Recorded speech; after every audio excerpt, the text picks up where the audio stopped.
Telangana special సోరకాయ సర్వపిండి, బియ్యపిండి, ఉల్లిపాయలు, పెసరపప్పు, శనగపప్పు, పల్లీలు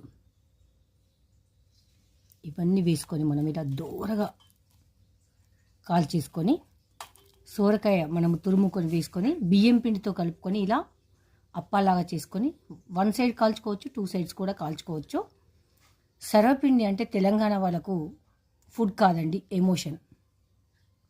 సో చాలామందికి ఇష్టం ఉంటుంది, అందుకని తెలంగాణ స్పెషల్ సర్వపిండి. సర్వపిండి అంటే ఒక ఎమోషన్. ఇంటికి ఆడపిల్ల వచ్చినప్పుడు ఏం తింటావు బిడ్డ అంటే అమ్మ నాకు సర్వపిండి చేసి పెట్టు అంటుంది. అంత స్పెషల్ అండి తెలంగాణలో. సో నేనైతే ఈరోజు చేశాను, నాకు చాలా బాగా నచ్చింది. సోరకాయ సర్వపిండి పెరుగుతో తింటే చాలా చాలా బాగుంటుందండి. మీలో ఎంతమందికి ఇష్టం సర్వపిండి?